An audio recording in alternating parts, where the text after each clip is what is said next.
Bom dia, senhor presidente. Nice to have you here. É bom tê-lo aqui, presidente. Bom dia. Thank you. First question. Primeira pergunta. Ontem estivemos nos protestos, manifestações, naquela rua, aquela estrada, enfim, bloqueada pelos caminhoneiros. E entendo que teve uma conversa entre o senhor e o STF. Acho que foi um tanto branda a conversa. Qual é o estado de coisas aí nesse diálogo? O que nós tivemos na terça-feira, What we saw on Tuesday, Independence Day in Brazil, was a picture for the world, a domestic portrait of what's going on here. It clearly stated that this is a democratic country. We all want the federal constitution to be complied with in all of its provisions and articles. And we, of course, cherish that which is the most sacred value for us, our liberty. Now, as regards the federal Supreme Court, yesterday I talked to former President Temer, and he is the one president who appointed Chief Justice Alexandre de Moraes to the Supreme Court. We had a talk, and he attended. Of course, he was there. I was there as well. And something that we've never seen in the market, rare event. The stock exchange market went way up. It usually goes down, speedily and rapidly. It doesn't always go up so quickly as was the case yesterday. And we also saw a drop in the US dollar of about 2.5% in the US dollar, which has a direct impact on the fuel prices as well as on our relations. So that's the positive effect, the immediate and positive effect of that dialogue. Today, Chief Justice Alexandre de Moraes repealed the arrest previously decreed against one journalist, and apparently signs indicate that we are living new times between the executive branch and the federal Supreme Court. And we're doing pretty well and evolving very rapidly in our relations. We do have a few other, pending issues to be overcome, and I'm actually in talk about those issues with the Supreme Court, and we expect good news in the near future. We can be described as a couple that was fighting up until recently, and all of a sudden the couple overcomes their differences and enjoys peace. I was hard hit by social media yesterday because I took this gesture to draw closer to the Supreme Court. But as the head of the state, I have to think of what is best for my country. And the whole world, of course, suffered with the pandemic, not only given the sheer number of deaths, but also the inflation rate for foodstuffs.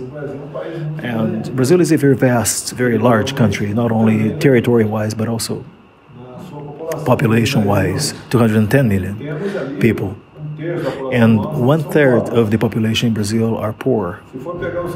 And if you use the Brazilian Census Bureau criteria, everyone, is well off in Brazil. That would be the policy of former administrations. I do not espouse that kind of policy or criteria. I think you can be described as being poor, middle class, or wealthy according to where you live, what you have in your fridge, and also your employment status and how much you earn. And I am clearly aware that we still have 1/3 of the population out there in Brazil that is poor, and this is an extremely rich country. And there's, of course, an interest in discussing with the Supreme Court, and that gesture, of course, after many months of clash and showdown, was precisely with a view to achieving that purpose. I would have taken a different approach if I were to think only of myself. I don't pay the bill. The poorest of the poor, the needy ones, are the ones who pay the bill. So I think we are moving pretty well and evolving in the past few days. We spoke to some people yesterday. Falamos com algumas pessoas ontem sobre... As pessoas se mostraram um pouco decepcionadas primeiro, mas eu acho que entenderam que o gesto tinha por objetivo proteger os brasileiros e demonstraram apoio ao senhor, milhões de pessoas, inclusive em São Paulo e em todo o país. De modo que, na minha opinião, as pessoas entenderam o recado de que era um gesto que tinha por objetivo atender seus melhores interesses, interesses do povo. Então, o senhor acha que o povo está apoiando o senhor, presidente, nesse gesto, nessa The demonstrations or protests in Brazil were actually, the protests were indeed the largest ever in history. And you cannot, of course, dispute or fight against images and photographs. But again, a substantial share of the media do. If I were to think of myself only, I would be walking around, in a spirit of arrogance, but arrogance precedes downfall. So I was there, I met with the crowd, and things went very well in the Brazilian demonstrations. I used the same address in São Paulo, but some people did not agree, and I felt that there was this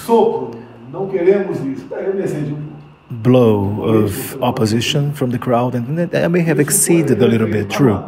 And that, of course, was revisited and overcome in my statement. Many people criticized my statement because they only heard it on TV. But then again, that's not worth it. You have to read the note, the statement, in its entirety. 2 items, about 10 or 12 lines. And I think it was very important, this statement, because I recognize my mistake. The press says I'm taking a step back. I'm not going to fight with the press. The press in Brazil is a lost battle. You can't have a dialogue with them. And when I tell people to read my statement, many people, the majority of people who are against the stance I took, after they read the note in its entirety, they side with us and support us.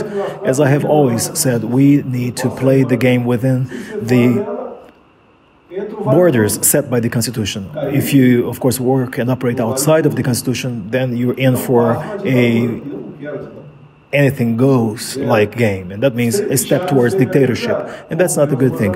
Look at what Chavez did in Venezuela. He corrupted the armed forces. Our military, our armed forces in Brazil will operate within the constitutional provisions as established, and I am concerned that, or people are concerned that we may operate outside of the constitutional borders by means of force. And I have increasingly shared this view and sentiment with everyone. We do not have to do anything outside of the Constitution. What the Constitution provides for, what the law provides for, is enough. And I think we are proving successful in this effort. So much so that, the left wing criticized my statement the following day as an indication that we're doing things right. In Brazil, whenever the left wing takes one stance, and when it criticizes, it's a pretty good sign that I am doing the right thing and that this statement was a good one. So I do enjoy peace of mind, and I'm pretty much at ease.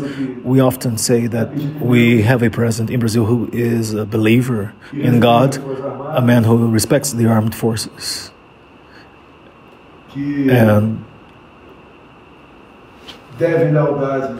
owes or has a sense of loyalty towards the Brazilian people. And something that is very dear to the Brazilian people is respect to the traditional family, because the left wing had increasingly working to deteriorate these values, to achieve absolute power. I mean, how can I try to destroy your family if that's my intention? Well, I'll destroy your family by working against you, against your wife, your father, etc., one by one. And of course, introducing mistrust in your house. And the fact of the matter is that the family, of course, is the very foundation of any society. It cannot possibly be deteriorated nor destroyed.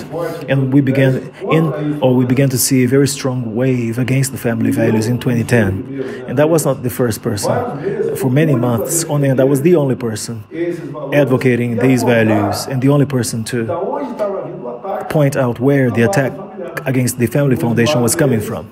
After many months, other members of Congress, especially the evangelical Christians in Parliament, realized the situation and sided with me. And that's where my presidential campaign and the election started, way back in 2010. I had nothing, to become a president. I was a poor presidential candidate who had never gained a position in the government. I was never accused of corruption whatsoever. This is not a virtue, it's just an obligation of mine as a politician. The left wing was unable to hold me back because I started working 4 years before the election. They tried to kill me. My nickname in the army was the Big Horse because I was a very robust man in the army, and thank God I was able to resist the attack. I won the elections, and many people would say at the time, if I did not negotiate some ministries as well as state-owned companies and government banks with Congress, my life would be short-lived in politics. And I have spent the past 2 years and 8 months without having to negotiate or give and take with Congress. I treat them with great respect, and we do have a few politicians who happen to be cabinet ministers, but then again, these are ministers who have a very upright track record as politicians, that they're capable, you know. I spent 28 years in Congress, and I have shown here in the executive branch that in a country like Brazil, if you have a goal to reach and if you make an effort, you do achieve your purpose, you do achieve your goal. But I must admit to you that my life has become virtually hell. But I am very happy, and I am comforted by the fact that we do not have anyone from the Workers' Party or from the left wing occupying the presidential seat, because during the pandemic, they would have done in Brazil what has been going on in Argentina. We know Argentina has taken on a stance to shut down everything, lock down everything. I was perhaps the only head of state in the world that was against, total lockdown and confinement. I said that we had to face up to the virus and fight it.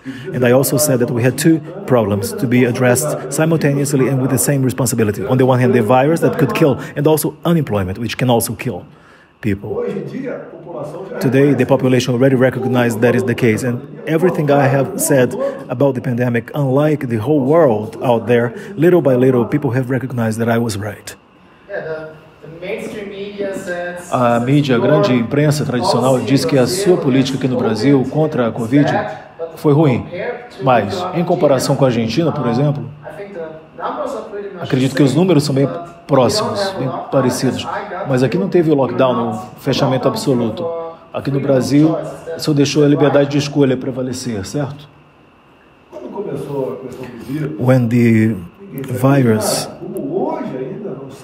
came upon us, no one really knew much about it. And the same is true today. We don't know everything about it yet. And I gathered people here in live sessions, talked to a lot of doctors, even called people outside of Brazil, and I asked, why do fewer people die in our country? And we came to the conclusion that it was possible to introduce early treatment. Any disease, I mean, if you start, showing or presenting with 30-degree fever, you have to seek immediate treatment. You shouldn't wait until the fever gets to 40. Or when a woman has, a breast pain or issue, she doesn't have to wait until such time as the tumor, becomes as big as a quail egg. She can go to the doctor immediately. And if a man has problem, urinating or peeing, he has to look for treatment, to look into his prostate. Because if the tumor evolves, of course, the cancer can metastatize and it won't help. He will die. And the same is true for COVID. When we talk about scientific evidence, it's pretty easy to talk about that. But take a look, for example, at what happened during the Pacific War. Soldiers would come wounded to the barracks. They needed blood transfusion, but there was no donor, no blood donor. And doctors decided to experiment and inject coconut water in their veins. And many soldiers were saved. I have come to the conclusion, together with people near me, that hydroxychloroquine and ivermectin, if administered early on, could serve the purpose of preventing or curing COVID. I was struck by COVID myself, and I was feeling unwell on the second and third day, and the doctor told me, hey, you're showing serious symptoms of COVID. Let us conduct an examination, shall we? And I said, no, before the examination, I want to take ivermectin. The exam would take 24 or 36 hours. So I went ahead and took chloroquine as an early treatment. When the positive result came, I was already cured. In this palace, about 200 people were hit by COVID. I'm not sure whether due to my influence, because I'm not a doctor, but of course they knew and know what happens with the boss, and that is true anywhere. And here in the palace, many people took something, either hydroxychloroquine or ivermectin. No one even had to go to the hospital because of that early treatment.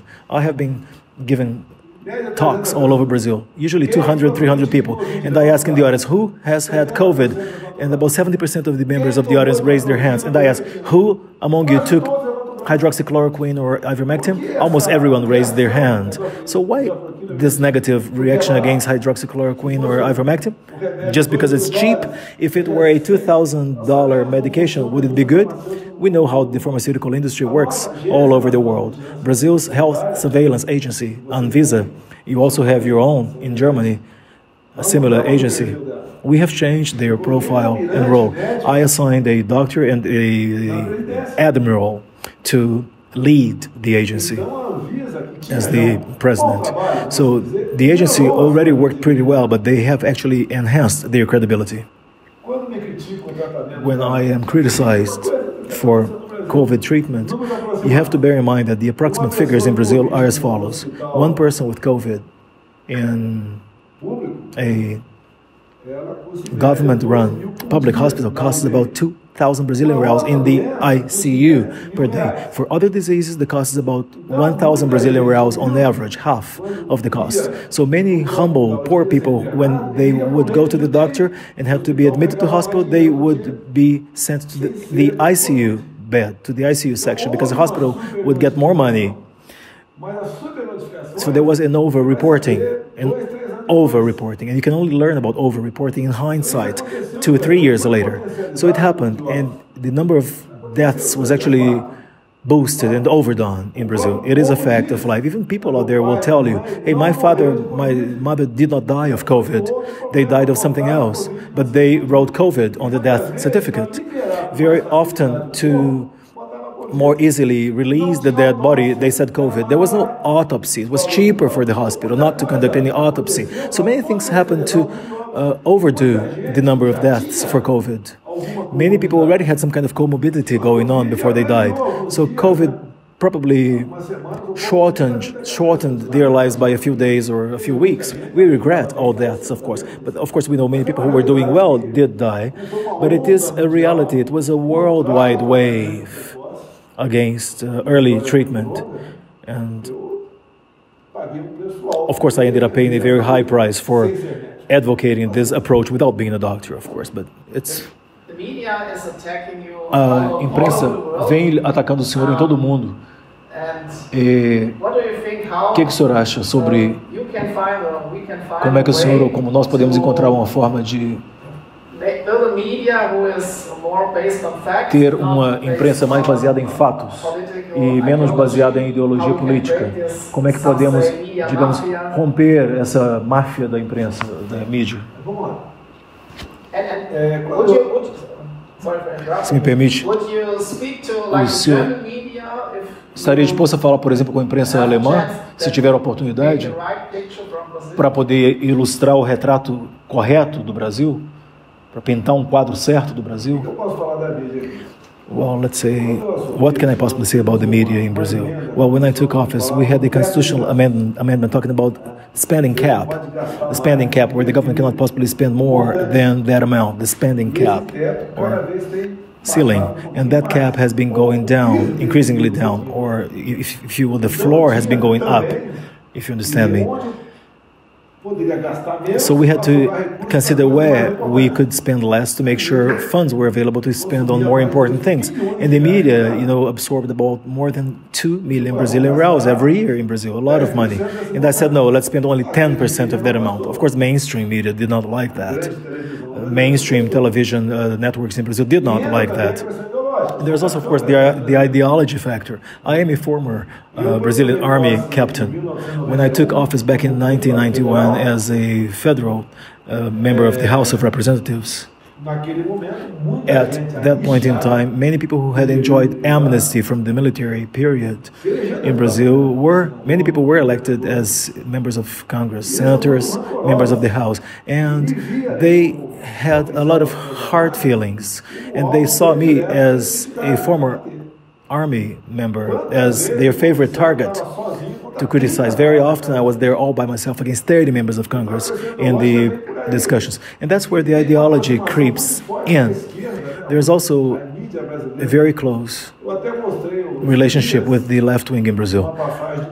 I even showed this passage in a book drafted by an army colonel working with the Cuban Fidel Castro Secret Service, and he had to flee Cuba to enjoy a more peaceful life, because things were pretty bad for him even after he retired in Cuba. And this former Cuban colonel said something very interesting in his book. He said everyone in the world, authorities, government officials who visited Cuba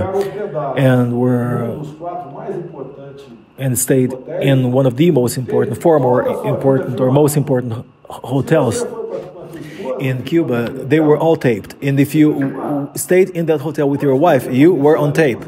But then again, as a couple, not a problem. But you still were taped. Now, if you took a man to the hotel, or a child, a 10 or 12-year-old child, to your room in the hotel, you would have become hostage to the Cuban regime. And many Brazilians, members of the artistic and political world, attended and went to these hotels in Cuba and were taped. They were caught on tape. So according to this book drafted by this former Cuban colonel, they are held hostage to the system. And then under the Dilma Rousseff administration, he had this program called More Doctors. And Cuba sent to Brazil about 12,000 Cuban doctors at that time. About 75% of their wages were directly sent to the Cuban dictatorial regime. They retained only 25% of their wages as doctors.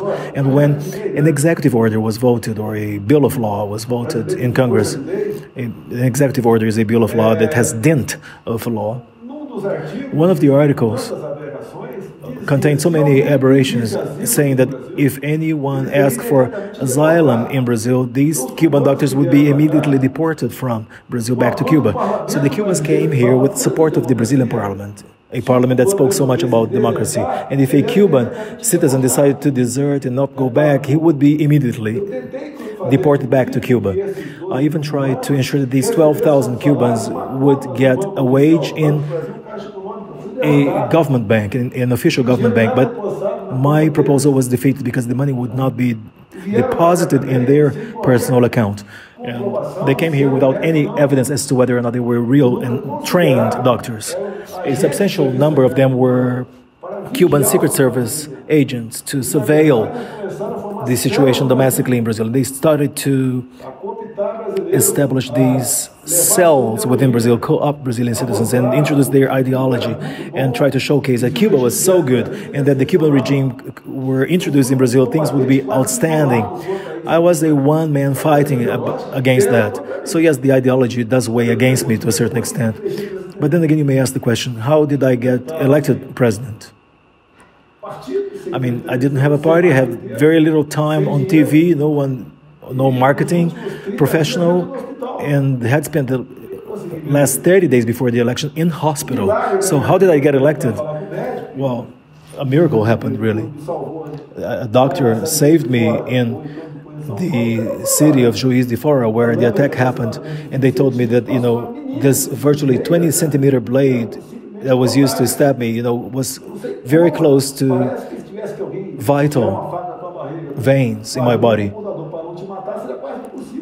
It would have been almost impossible, to recover from that huge attack. I had a lot of blood loss, but did recover. I'm not crying, of course, I'm not complaining. I am a former army captain. I know about the war, I know about death, and dying is part of the game. I know dying is part of the game. But I was saved as a result of a miracle. And if you remember, say, some 3-4 years ago, every week, you would hear about 2 or 3 different cases of corruption being publicized in Brazil. We have had no corruption case in Brazil for 2 years and 8 months. Take a look at 2015, for example. The losses incurred by state-owned companies and the profits gained by state-owned companies in 2019, the difference comes to about 100 billion Brazilian reals. The difference is in the order of about 20 billion US dollars, which would be embezzled in the past. And that's the kind of country we received when we took office. In the past, you had the former Workers' Party administrations. And the Workers' Party had Congress in their hands because they would grant, key positions of state-owned companies. These were state-owned companies that operated with $1 million figures. So they enjoyed support. from Congress. Not so much in my case. Virtually no parties except, of course, if Brazil does well, we all do well. It serves no purpose for you to be financially wealthy if you are unable to take to the streets because of the sheer violence out in the streets or because of the sheer poverty of the population at large. It would be like Cuba. I mean, in Cuba you have areas that are physically reserved for tourists. They don't really see the everyday life.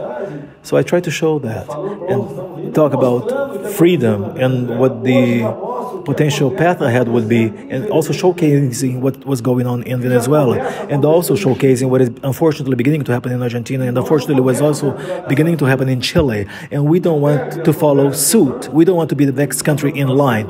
And while talking to Trump, he expressed huge concern against Venezuela. Of course, we had this private one-on-one talk I cannot discuss in public, but I would tell him about the concern we also have towards Venezuela. But then again, Brazil cannot follow suit in the same pathway. We must move away from the left wing. And how do we move away from the left wing? Well, we can engage in a broad-ranging economic agreement, bringing the North and the South together in this hemisphere. In Brazil, we have things and resources that no one has in the world. But to tap into these resources and add value to these resources and goods, we don't want to be just exporters of commodities. And to do that, we need to have a friendly, democratic country and capable from a warfare perspective on our side. I cannot possibly talk about nuclear issues because the world would criticize me very strongly. Although we are going through a water crisis due to lack of rainfall, we do not really see the forests catching fire in the Amazonian region, as the case in the wetlands, because the Amazon region is a rainforest by definition. Very often the fire outbreaks are the result of the local population and their typical practice in agriculture. They set some fields afire, and the same is true for some indigenous people. But when there are fire outbreaks in California, no one says anything. The same kind of fire outbreaks occur in some states in the US and also in Europe, and no one says anything. In Brazil, many of the fire outbreaks happen, for example, as a result of bans, illegal bans. For example, when you ban cattle from grazing on the wetlands, a huge area, that means that the cattle will no longer eat up or consume combustible or inflammable organic matter. And when fires emerge later on, it's appalling. I may ask you, for example, what about the riverside vegetation in the Amazonian region? There is no such thing as a riverside or riparian vegetation in Brazil. You don't have that in Europe. We have it in Brazil, but not so much in Europe. In the past, people would talk about reforesting areas in Brazil, and I would ask them, why don't you try to reforest your country? In Brazil, virtually 60% of our original vegetation is preserved. In other countries, less than 10%. In Europe, you need reforestation, not so much in Brazil. We are actively working, and bear in mind, the Amazonian region is larger than Western Europe. And of course, it can be very challenging, very difficult for you to contain the potential for fire outbreaks in the forest.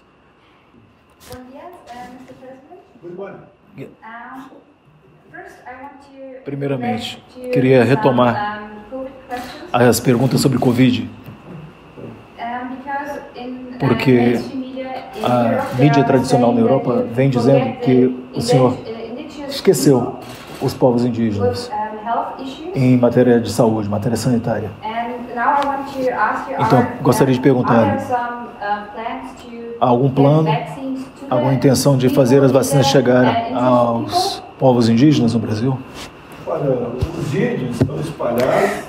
The indigenous are spread out virtually throughout the 8.5 million square kilometers of this country. Eu estive há 4, 5 meses atrás. About 4 or 5 months ago, I visited the Amazonian region in a town called São Gabriel da Cachoeira, which is actually larger than many European countries, by the way. And I talked to the Tucano and to the Yanomami indigenous people, and I asked who had the virus. More than half of them raised their hands saying yes. How did you get treated? That was back in 2020. Vaccination started in early 2021. And they said, we got treated with tea, our herbal tree from biodiversity, local biodiversity, and the barks of trees. And no one died among them. No one had died among them. we did make vaccines available and offered them to the indigenous people. Many people say I am a negationism and did not buy vaccines in 2020. Did Germany buy any vaccines in 2020? No one did. I'm just getting information that 88% of the indigenous people in Brazil are currently vaccinated.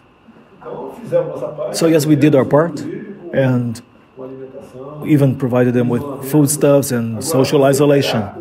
Now, if you get 8.5 million contaminated people, in hundreds and hundreds of indigenous villages, how can you possibly take care of that basically with the armed forces? It is no easy task, but we did treat them very well, and we have no news that deaths may have happened in villages, certainly not beyond the national domestic average. Much on the contrary, the average of deaths was below the national average. Obrigado. Minha outra pergunta, presidente, sobre o seguinte: como a vacina é uma vacina experimental, imunização experimental, eu entendo que o senhor defende o livre-arbítrio para tomar a vacina. Nos Estados Unidos, os membros das Forças Armadas são obrigados a ser vacinados por medida provisória nos Estados Unidos. Então, me pergunta, algum plano aqui no Brasil no sentido de obrigar as vacinas junto ao pessoal, ou soldados, pessoal militar, ou policiais, por exemplo? Well, if it depends on me, vaccine will always be optional. I will not mandate or oblige anyone to be vaccinated. How can I mandate that people take the coronavac vaccine if there is no scientific evidence of its efficacy? It would be preposterous. It is an experimental vaccine. People talk about hydroxychloroquine and ivermectin, but they talk about side effects, and some people would even say, or used to say, that hydroxychloroquine would cause heart arrhythmia. The European Heart Society has stated that it does not cause heart arrhythmia. So it was rejected on that one side. And these two medications were not designed specifically to fight COVID. Now, the major discoveries in science, especially for erectile dysfunction, were accidental, very largely, to a large extent. Many medications that were discovered, were accidentally used for or experimentally used for certain diseases, and have now been more widely studied and used. So there is no rationale, for that charge that I am a negationist or was, just because I did not show much concern about the vaccine. No, I am totally concerned about the vaccine. And I myself haven't taken the vaccine yet. I am 66 years old. I walk among people and I took my IgG examination. It was 991. I must have been reinfected and did not even notice. Now, studies indicate, reliable studies indicate that those who have been contaminated by the COVID virus currently present with more antibodies than those who did not, 6 times more. So I'm in that one group of people, and I am concerned about the virus. I've also said that we have to face up to the virus. We cannot hide under the bed. The WHO said a few weeks ago that we have to learn with and from the virus. Congratulations, WHO. Sometimes they get it right, and they did in that statement. No one has a crystal ball. In Brazil, there seems to be this mindset where people thought that if you stayed home, confined and under lockdown at home and under curfew, the virus would go away. And I've always said it won't go away. And it would be very easy for me because I have a comfortable house. I don't even have to pay to use the presidential palace. I have everything, available to me there. It would be very comfortable for me to just stay at home and watch the people, do what they could. And I went out there to meet with the people from day one. At least once a week, I would meet with people without even wearing a mask because I want to talk to the people firsthand. And I would tell them, don't get appalled, don't get scared. You have to face up to the virus. Governors and mayors at orders issued by the Federal Supreme Court were given the right to retain people at home. And I would tell them, how can you keep in their homes people who work in the morning to get food in the evening so that they can eat and survive?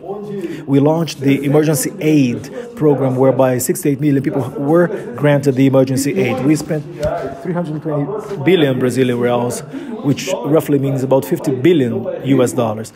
Brazil is a rich country in natural resources, but economically we're not that rich.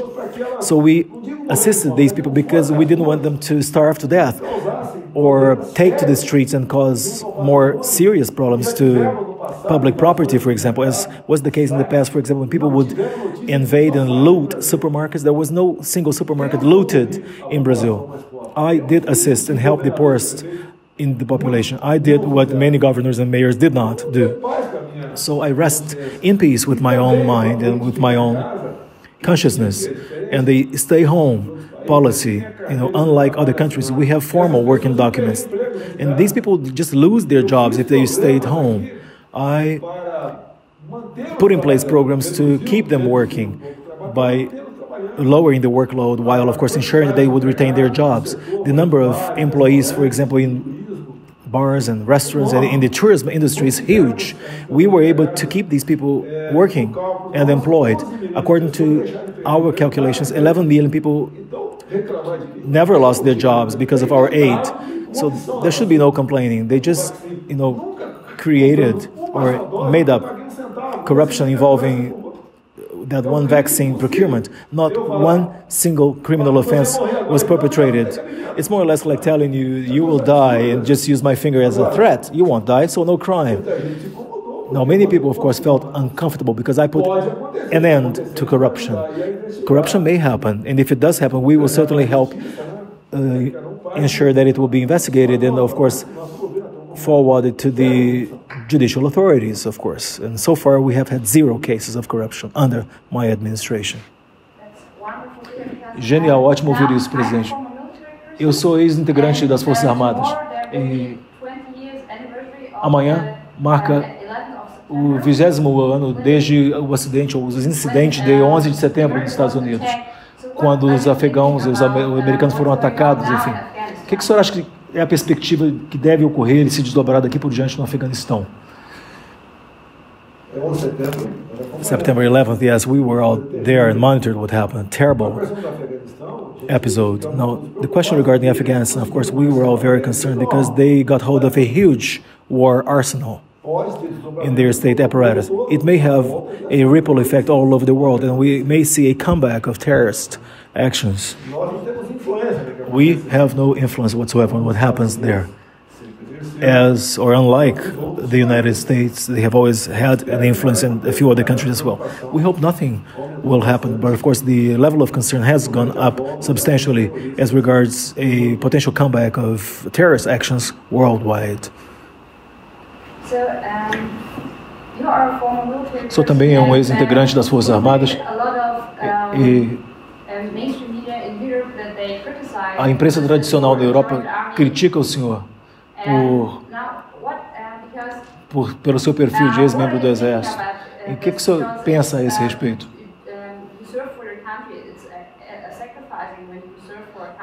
Quando se serve um país nas Forças Armadas, faz-se um sacrifício pelo país.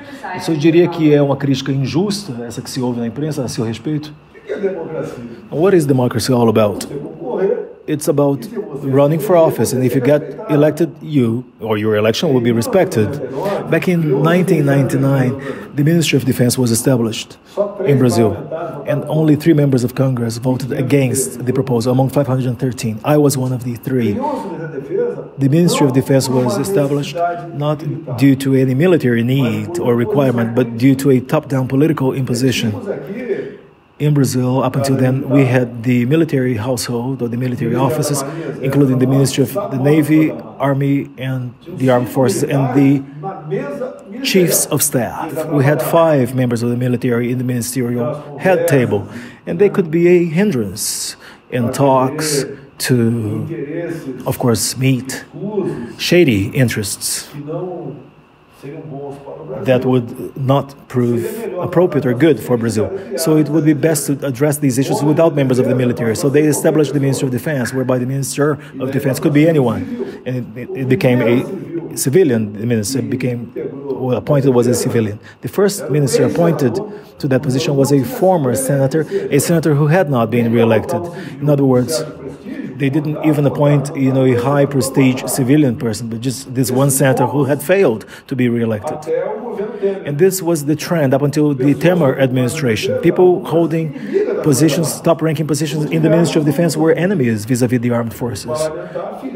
We even had one member of Congress who was affiliated with the Brazilian Communist Party. So we had, of course, a tug-of-war and a battle in the Araguaia River back in the 1970s. So what was their purpose? The purpose was to deteriorate and cause wear and tear in the armed forces. They then established the so-called Truth Commission, where the left wing told their version with the purpose of humiliating and deteriorating the image of the armed forces. And why was that the case? Well, because we, the armed forces, are the last obstacle against authoritarianism. And the armed forces in Brazil survived virtually as a result of a miracle as well, because the wear and tear and the constant criticism from the media was tremendous. But we have survived. Under the Temer administration before me, he appointed the first army general, the highest ranking general, to be the Minister of Defense. And he is currently the president of Brazil's oil company, Petrobras. And I currently have a 4-star general as the Minister of the Defense. And this was a source of discomfort to the Brazilian left wing. It is a source of discomfort to the corrupted people out there in politics, because the corruption among the military is infinitely less than among civilians. So that means it is more difficult for them to try to do what they did in the past. It is certainly an unfair criticism. Dilma Rousseff appointed many people who were former guerrilla members. Dilma Rousseff's first husband, who was he? Cláudio Dalena. Who was this man? He is still alive. While flying the Argentinian airspace, he hijacked the plane and then landed in a country that was not at all a democratic country, Cuba, believe it or not. So many people who were appointed here were active members of the armed forces in the past, guerrilla members. Even Dilma Rousseff herself, José Dirceu, for example, was a reliable person in the eyes of the Cuban regime, and he held a very important position here as a chief minister at the presidency. Many corrupted people held positions here or became corrupted under the Lula or Dilma Rousseff administration. And the armed force, of course, did their part and played their role, of course, very much concerned about their duty as provided for under an article in the federal constitution.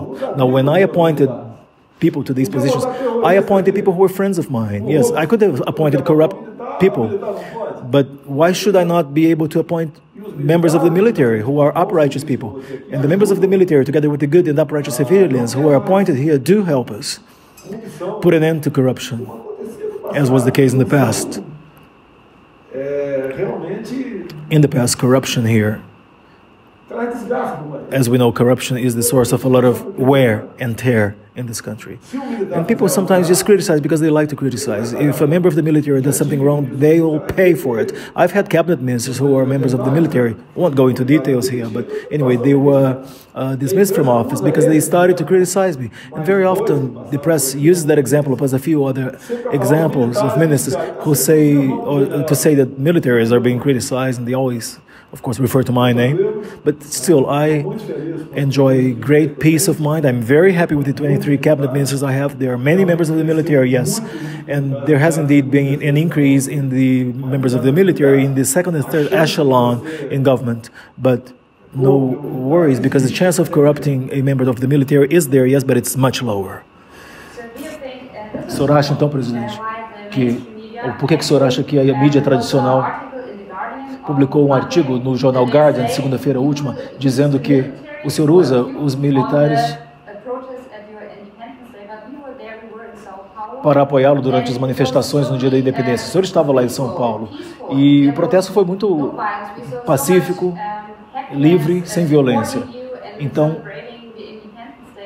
as pessoas estavam ali para apoiá-lo e comemorar o dia 7 de setembro. Você diria então que temos aí uma agenda da esquerda junto com a imprensa tradicional para colocar o senhor nesse fogo cruzado entre direita e esquerda? Ou colocar o senhor meio que no escaninho da direita, na caixinha da direita, por assim dizer, e usar isso contra o senhor por ocasião das próximas eleições? Olha, em qualquer lugar que eu vá, no matter where I go, of course I have my security team that follows me. I will be going to the beach in a few more days, and of course they'll be with me anywhere I go. Eu sou democrata. 7 governadores proibiram. I am a Democrat, and 7 governors banned members of the state-level military to attend or go to the demonstrations, and if they did, they would be expelled from the military corporation. And I said, well, fine. We probably did have many members of the military who were off duty on that day in the demonstrations and protests. But I have been given information that in other demonstrations, many members of the military do go. And as you see, in the history of this country, you don't really see reference to anyone being wounded or assaulted or any depredation of a bank outlet or vandalizing of public property. So peaceful movements. People seem to be missing violence. And when the left goes, or the left wing, takes to the street in a few more days, be sure there will be a lot of problems. The police officer, the police stations, very often document a lot of thefts of smartphones when these left-wing sponsored demonstrations happen.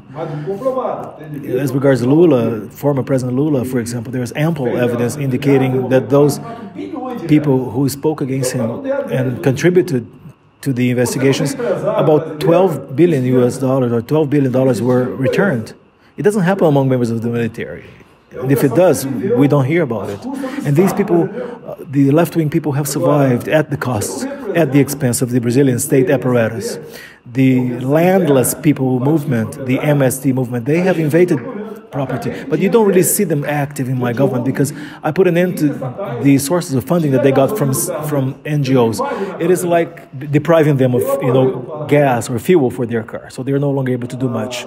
While in Congress, Congress passed weapons to be carried by people, and carrying weapon was only allowed within one's household or property. From 2020 onwards, you can even use a rifle. An upright citizen can, of course, buy a rifle and walk around his property carrying a rifle. And as a result, violence has gone down in Brazil, since uprighteous people are now allowed to carry weapons. The least violent state in Brazil is that of Santa Catarina in southern Brazil, among the 27 states. They have shooters, they have hunters, and they have targets, and no one would even consider burglarizing your home because they know you can be armed with a weapon. And of course that means threats no longer prevail once weapons have become part of our peaceful coexistence. I have often said in Brazil that all dictatorships all over the world were preceded by disarmament campaigns. I'm doing precisely the opposite. Why is it that uprighteous citizens, good-willing people, are good people? Well, because they will prevent any president from imposing a military or dictatorship or dictatorial regime in Brazil. It will never happen in the United States. I believe that the people in the US are actually bigger and more important than the army. This is what I think, and this is what I believe has worked in Brazil. So next year there is the big election again in your country. Ano que vem temos uma grande eleição novamente no Brasil e receio que possa ocorrer a mesma tendência com relação à fraude eleitoral que se viu nos Estados Unidos. Vimos, por exemplo, que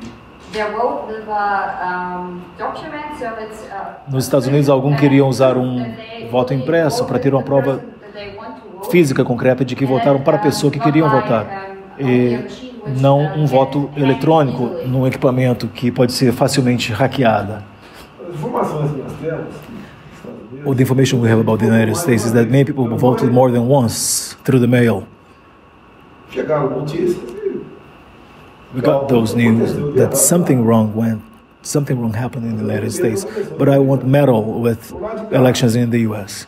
nós temos Now, concerning Brazil now, we do have an election system, according to two technical reports by the Federal Police Service, that the system is not open to any auditing. It cannot be audited. So we have tried to ensure that the voting can become transparent, auditable, reliable.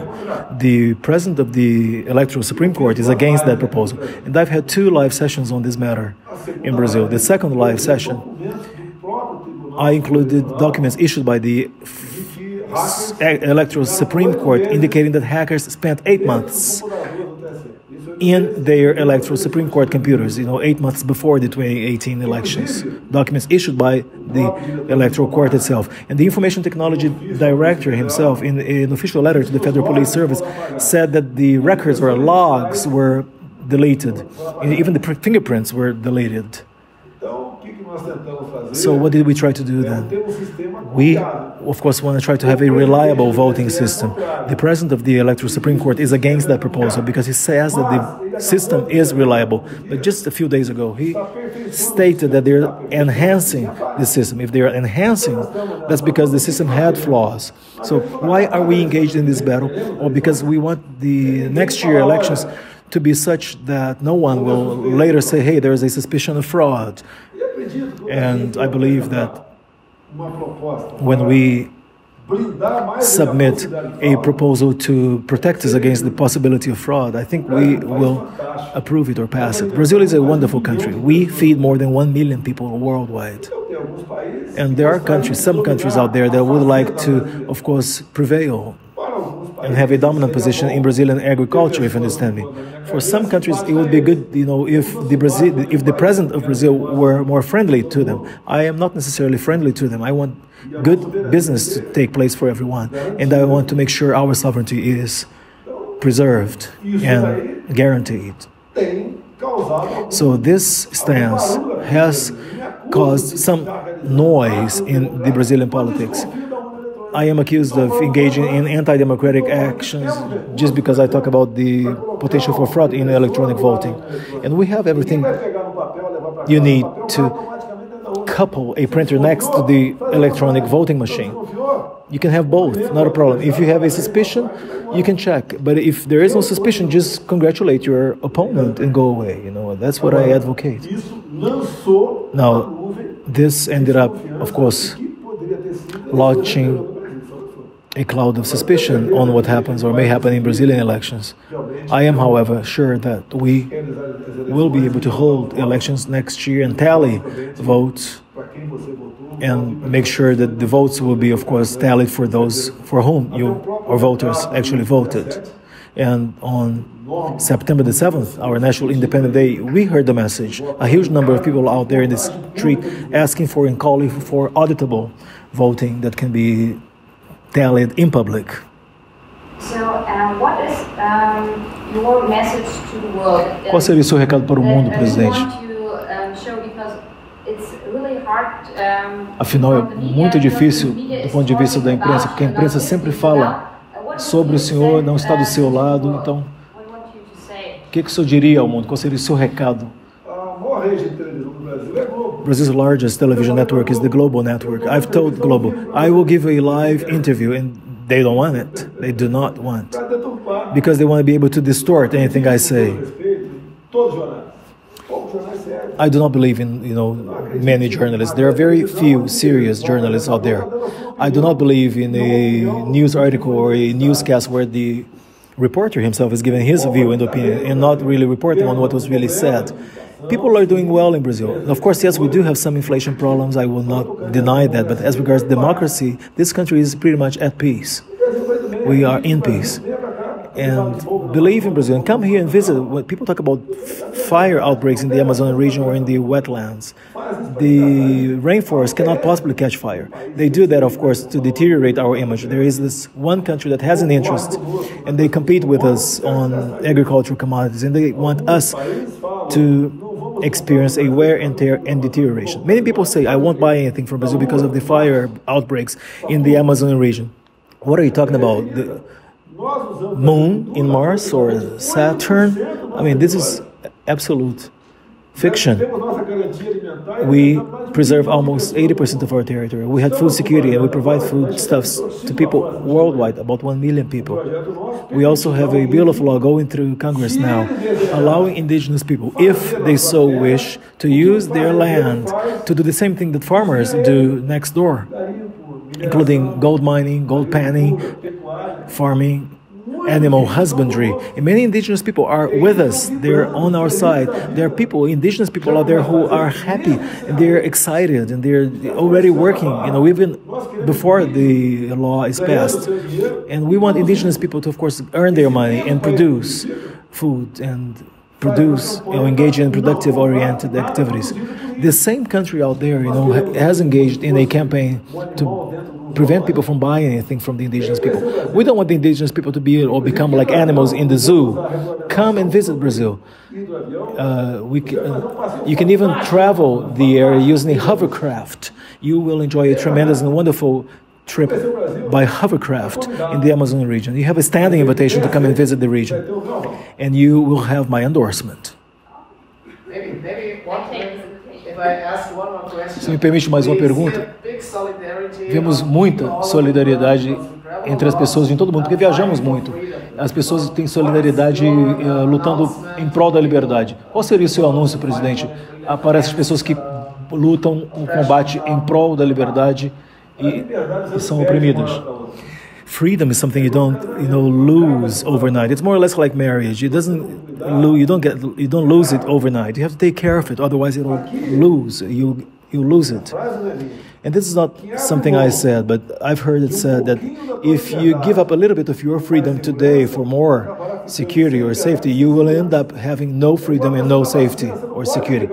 It's very much like the vaccine. You cannot mandate or oblige anyone to take the vaccine, because if it is his life that is at stake, let him or her take care of his life and I'll take care of mine. I'll be the last person to take the vaccine in Brazil, especially because I want to show that there are many people who did not take the vaccine and were appalled about it, but many have. About 18-year-old people are now eligible to vaccination. And below 18 years, we have to look into the scientific evidence, because young people have natural immunity. People without freedom are people with no life. Freedom is actually more important than life, because someone deprived of freedom cannot live. That's the maxim I have always preached, and I encourage everyone to act along these lines. And the same is true for weapons or arms. What does the left wing do when they want to ban something? They want to ban it for everyone. Now, when we do not want something to happen, what do? We do not hinder. We allow everyone to buy what they want. Use your weapon if you want. And ever since the election campaign, I was charged with the media of being homophobic and not liking gay people, or being misogynist, not liking women, racist, not liking people of African descent, not liking people from northeastern Brazil. I was accused of all bad things you could possibly imagine, and I could not possibly react against all that. Now, maybe my example as a member of Congress for 20 years may serve as an example for many things. I never failed to express my opinion after looking into a matter. I didn't just issue an opinion after just being asked the question. I think more than a criminal offense, it would be stupid to answer about something you are not aware of. I even quoted a biblical reference, John 8:32. And thou shalt know the truth, and the truth shalt make you free, or set you free.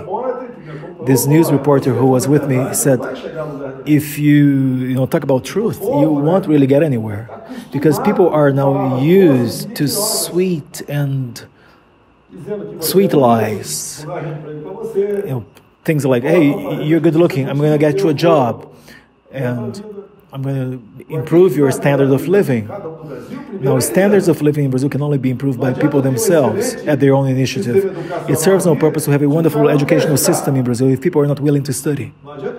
It serves no purpose to give a Formula One car if the pilot cannot drive the car. They won't get anywhere. So, question of freedom is absolutely key. If we had not taken measures in favor of economic freedom in 2019, we would have faced disaster in 2020. We are the 5th ranking country that has least suffered with the measures as a result of COVID because of the measures we had taken back in 2019 and later in 2020.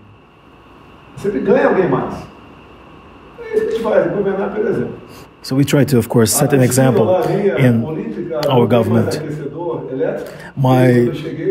My Olympic pool, swimming pool, no longer uses electric warming or heating. Spending with foodstuffs has also gone substantially down. And the only wrong thing I oftentimes do is to run away using my motorcycle in Brasilia. I enjoy it. And I think it's about time for me to, get away. I'm going to get my security team to, keep an eye on me. I'll try to use that motorcycle in a few more days. I do like riding motorcycles. It's all about freedom. It's an outstanding and wonderful feeling of, riding your bike 120 kilometers and enjoying the view around you. It's just absolute freedom. And same is true for diving, deep diving. 10 meters below the surface, and you can hear music and look, to the infinite before you. I'm also a former parachuter. I like it. I try to, leap, but the armed forces, the heads of the armed forces try to hold me back and not allow me. But I will have a parachuting leap in the local lake, and my aide-de-camp will be with me. And they, of course, want me to avoid a fracture due to osteoporosis. So my doctor recommends I don't, but I will. If you don't end the interview, there's no lunch. I think we have everything you want to ask. Acho que já cobrimos tudo que queríamos perguntar, presidente. Thank you so much. Muito obrigado pela oportunidade concedida para podermos ouvir a visão da sua pessoa, porque na imprensa interna na Alemanha a gente só ouve sobre o senhor, mas agora a gente vê quem o senhor é muito bom poder, enfim, ilustrar isso para o mundo. If I were everything people say I am, not so many people would have turned out in my favor on the 7th of September. I also have a great grandfather who is of German origin, Haintz. É verdade, ele é de Hamburgo, sabemos. E o seu filho informou, Karl Haintz é o nome dele, né, de Hamburgo, o seu bisavô. Yeah. Seu filho me contou. Muito obrigado pelo tempo dispensado. Um prazer, obrigado. Shall we have lunch?